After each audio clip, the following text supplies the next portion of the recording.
How about you, everybody? Truckin Rob coming at you here, down here in Laredo, Texas. Beautiful, wonderful Laredo, Texas. Woo!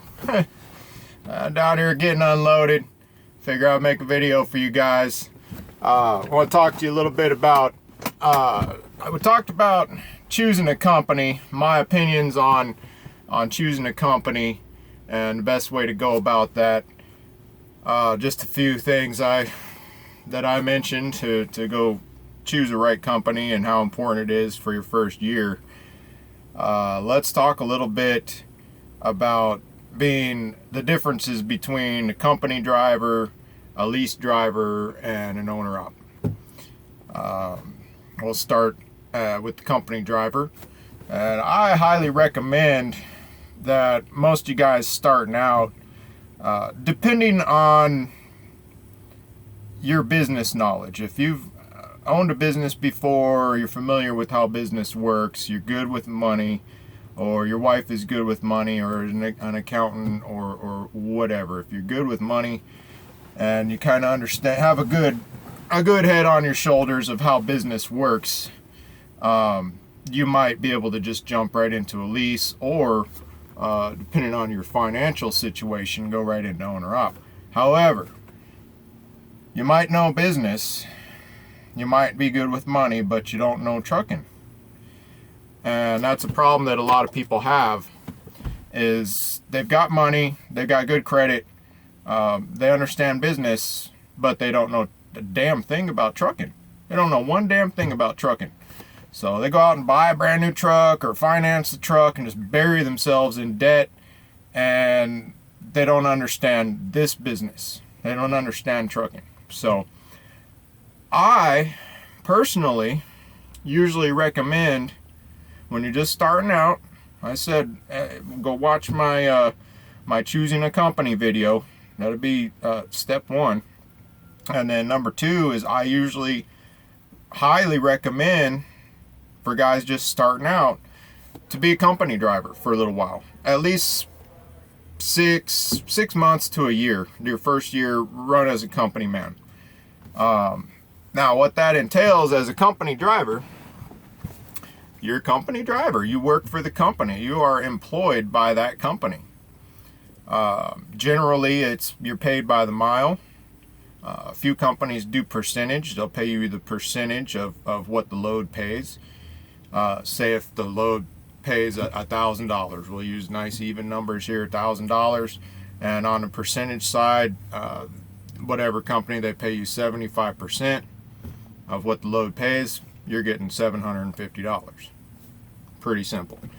If you get paid by mileage, it varies. Some of these companies pay less than peanuts, and that's a whole nother video on its own. You might want to check out my buddy Woody's Justin Wood, Woody Wood, over at his YouTube channel Woody. He did a real good video on knowing your worth. I believe that was the video title, Know Your Worth, about knowing your worth. It's a great video. Go watch it. That'll explain a little bit of how some of the companies pay peanuts, you know. But when you're first starting out, back on point here, I would start out as a company man. Get to know the business, get to drive the truck, get to learn how the truck really works, how the business works, how your expenses work. You can see how fuel prices go up and down in the course of a year, see how the freight rates go up and down in the course of a year, see what areas of the country that have good freight versus slow freight, where you want to run. You can figure that all out with a company, as a company driver.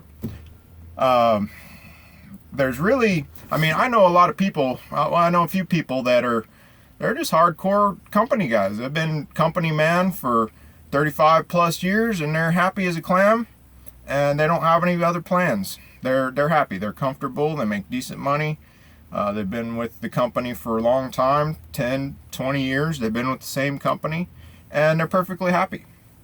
So you never know until you try it. But that's what I recommend, that everybody start out as a company man. The problem with being a company man, there's pros and cons to everything. We'll start with the pros. Is you're a company employee, meaning you can have health benefits. You get paid by a W-2, so they withhold your taxes. They pay your taxes for you. Makes tax time a lot easier than a lease or an owner-op that gets paid on a 1099 tax form. But you get a W-2. It's like a company job. You're working for the company. It's pretty simple. Insurance, any health benefits like that. As you're with the company longer, just for example, they might start you out at 45 cents a mile. After your first 6 months, so I'm getting unloaded here, guys. I got to kind of keep an eye on them. You start you out at 45 cents per mile, and then after your first 6 months, they go to 45. It's usually a half a penny. That's funny, guys, but as you run the miles, it adds up pretty good. 45.5 cents per mile, and then after your year in, you're at 46, and it goes from there. All right, usually tops out about 5 years or so. You've kind of hit the top. But that's the company life. That's the good part about company. Another good thing about company is again, you're the company driver, so the company is out to make money. They're operating a business. So if they've got lease trucks and company trucks, they've got them both. They're going to keep the company trucks running first because that's their business, right? So you're going to get a load as a company driver when things start getting slow a little bit. And this is somewhat controversial. There's a science to it, but there isn't a science to it. Go figure. If you got a lease truck and a company truck sitting side by side, things are getting a little bit slow, starting to slow down in the freight season. That company is probably going to give the load to the company driver because that's their business. They're operating. They're making the truck payment on that. Again, it's controversial. I know it sucks. And sometimes the load will go to the lease driver. I'll get to that. Now, the bad part is that you kind of have to do what they tell you to do. So if they want you to take a load to the crack-ass, dead nuts middle of New York City, you kind of got to do it. Now, you can say, there's a few ways to get around it. You can honestly say, call your fleet manager, send them a message on the Qualcomm, whatever, and say, hey, look, I'm not comfortable. I don't feel safe going to New York City. If you don't feel comfortable and you don't feel safe doing it, don't do it. Don't make them tell you what to do. But then on the other hand, you kind of have to do what they tell you to do. You're a company man. It's no different than working for any other employer. You name it. You have a job title. The boss man comes out and gives you a list of things to do. You got to do it. If you don't do it, they'll find somebody else that will, right? So it's kind of the same thing. That's about really the bad part. You kind of have to do what they tell you to do. Now say the lease truck and the company truck side by side. If they give the lease truck the load and he looks at it and there's really not a lot of money in it, or it goes to a bad reload area because he's a little bit more experienced, he knows where the freight is, he knows where to stay out of, he turns the load down because it's not going to work for him. Okay, but the company, they need that load pulled. Somebody's got to pull it. Attention, a new important message has arrived. I got some kind of message coming through there.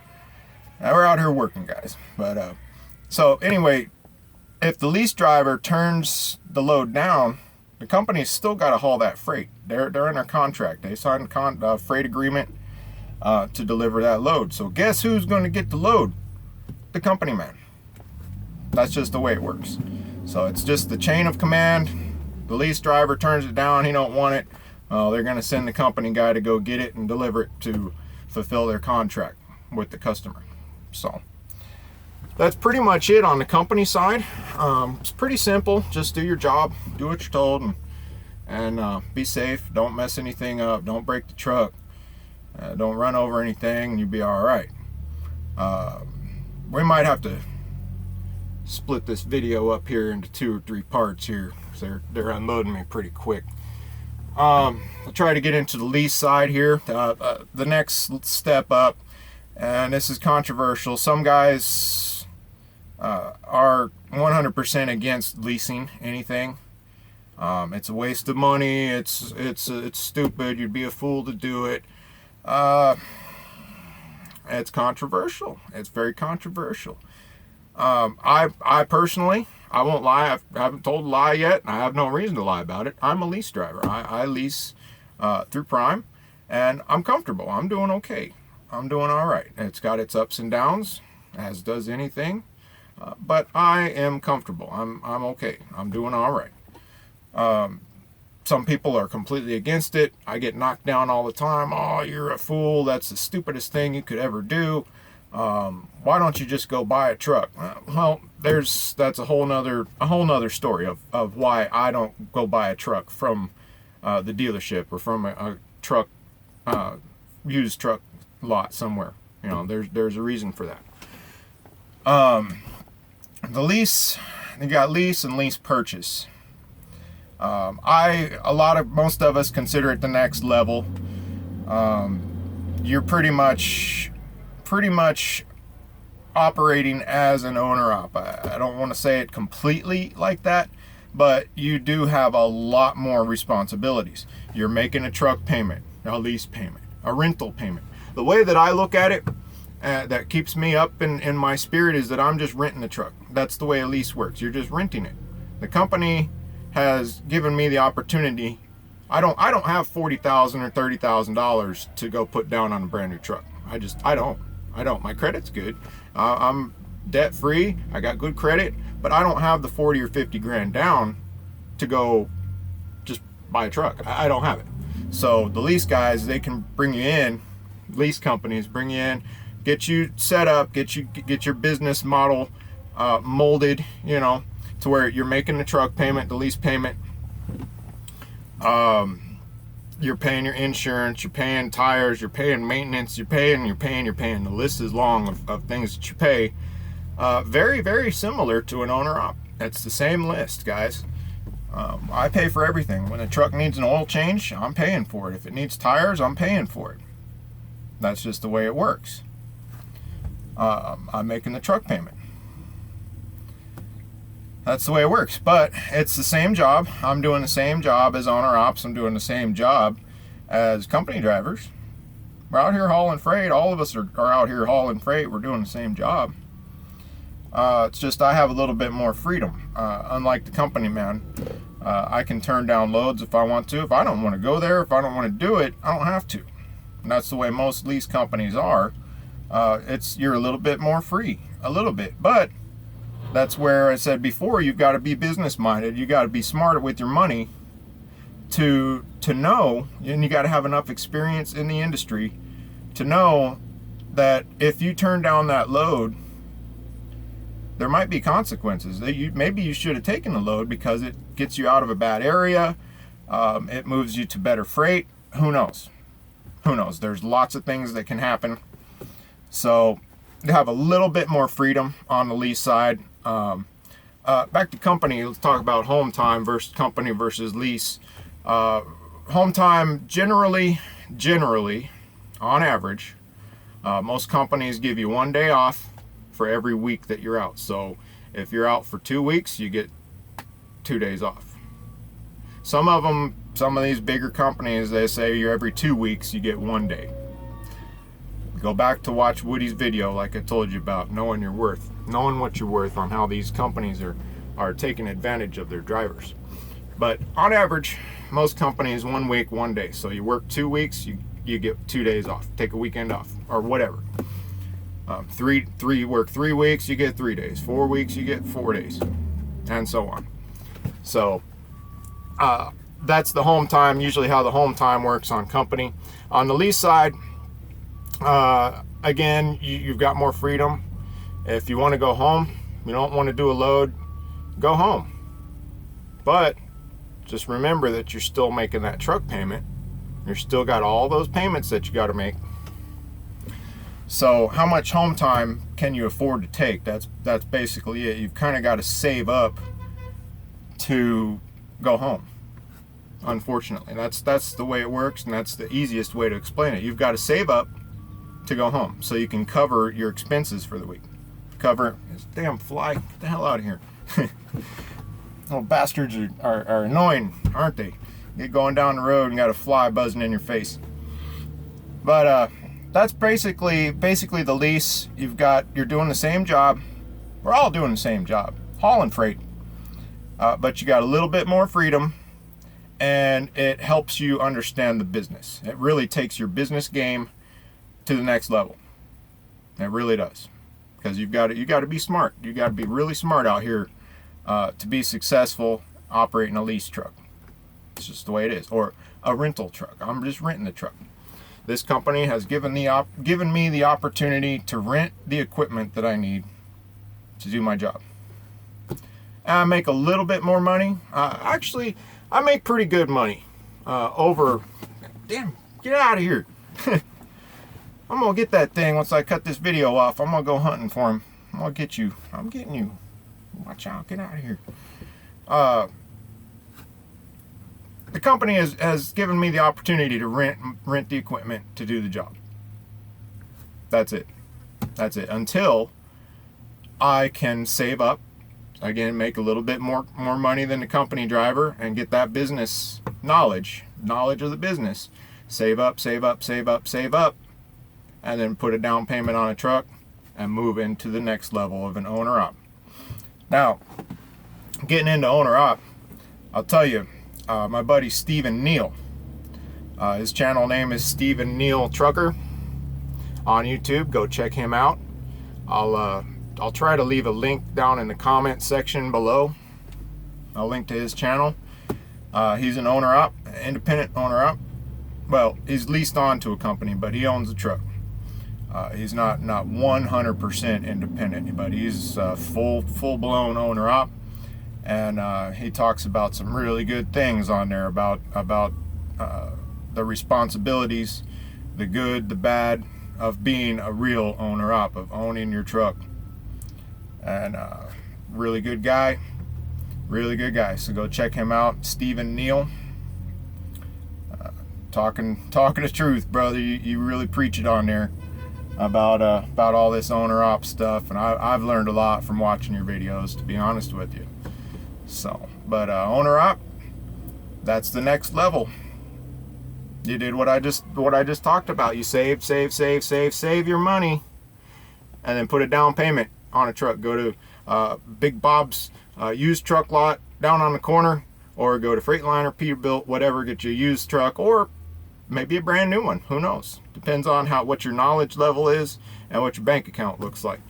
But most people start out something used, pick up something for 40, 50, 60 grand, put a decent down payment on it, put like 15 grand, 20 grand down, because getting your first truck is really difficult. You got to have really good credit, and a lot of them want pretty good job history. You got to be at the same job for 2, 3, 4 years. They want to see that you're reliable. They want to see that you're reliable. Now, there's loans out there. There's places where you can get a truck for a lot less, 0 down and all that stuff, but y'all know how that goes. The best way to do it is to save up, put a down payment on it, get a conventional loan, and do it the right way. That way you're not getting ripped off. It'd be no different than a lease truck. They're just making payments, and then 20 years from now, once the truck's a piece of crap and worth nothing, you finally get the title. There's loans out there. There's some really shady stuff going on out there. Everybody trying to get your money. So be smart about it. Definitely watch Stephen Neal's videos on YouTube, and get in touch with him. He's got a lot of great knowledge on the owner-op side of things. I know a little bit. I've been out here 12 years. I've never been an owner-op. Honestly, I made some. I should be. Damn right, I should be. I've been out here long enough. I should own a truck and trailer and be lighting the whole damn world on fire. But hey, guess what? I'm human. I make mistakes, Made some bad financial decisions through life. It happens. I'm not perfect. I won't judge you because I'm not perfect. So I'm happy. I'm doing what I'm doing. That's all that really matters, right? I mean, out here, I got wife and kids at home, and the bills are paid. Everything's good. Saving money. So what? So what? But owner op, back on point here on the video, Rob. Owner op is just that next level. You got a lot more responsibilities, a lot more. You don't have that company that you're leased onto to fall back on.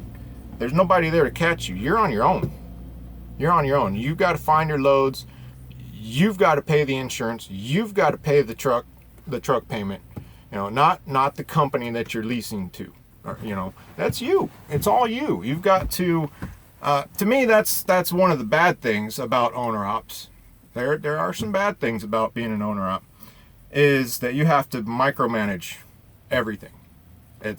You're busy all the time. If you're running it right and you're successful, you're a busy guy. Very busy guy, because you've got to manage everything yourself. It's all you. No one else. You can't call and say, you know, have somebody else do it for you. That's you. You're the owner of this business. You know, that's just the way it works. But you have the pleasure of owning your truck, owning the trailer. You do whatever the hell you want. If you don't want to take a load, you don't have to answer to nobody. Go home. Screw it. I'm going home for a week. And you don't even have to tell anybody. You know, unless you've got direct customers, unless you've got your own contracts, which ultimately that's what you want to do. You want to get your direct, go knocking on doors, banging on doors, shaking hands, meeting and greeting people. Say, hey, I'm Rob. I got the truck and trailer. Here's my business card. Give me a call. Go out and work. Get your customers. But that's an owner op. That's a real owner op. So that's about it. Company, lease, owner op. Those are the three levels. My opinions on all of them. So again, you know, if you're just starting out, I recommend going company. Again, for at least 6 months to a year. Go be a company driver, figure it out. Get your feet wet, cut your teeth, whatever you want to call it. Get some experience, then maybe look into leasing a truck for a couple of years, 3 years. Get that business knowledge, figure it out. Make sure this is really something that you're gonna be happy doing, that you're gonna like doing, and then save. Put a down payment on a truck and go up to the next level, if that's what you're after. It all depends on what you want. You have to look in the mirror and ask yourself, what do you want? What are your expectations? What are your goals? What do you want to do with this? Where do you want to be in 5 years? Where do you want to be in 10 years? What do you want to be doing? Now, a lot of people shoot high and want to shoot the moon, and that's okay. I talked to a lot of guys that just now, they get their CDL yesterday. And their plan is in 6 months. Dude, in 6 months, man, I'm going to have like 5 trucks. And I'll have drivers in all of them. And be having trailers, be getting trailers and all that in 6 months. I'm sorry, man, but I don't want to mash your cornflakes up, but good luck. Good luck. Unless you've got daddy's money, or you inherited something, or you won the lottery. Good luck, buddy. You got to set yourself obtainable goals, lots of small goals. That's the way I do it. As a company driver, my first goal would be to go 2 weeks without breaking anything, without messing anything up. Don't even think past that. Just go 2 weeks. Just put your blinders on. Man, I'm going to go 2 weeks and then push it out to a month. I'm going to go a month without pissing off my fleet manager, without doing anything wrong. And then maybe your next goal would be to work your way up to within the top 10 drivers on your driver manager's board. Within the top 10. Goals, those kind of goals. Not, in 6 months I'm going to have a whole fleet of trucks and I'm going to shut down Swift, or I'm going to shut down Prime. I got big plans. Well, that's great, have big plans, but kind of set them to the side a little bit and work on the goals that are right in front of you.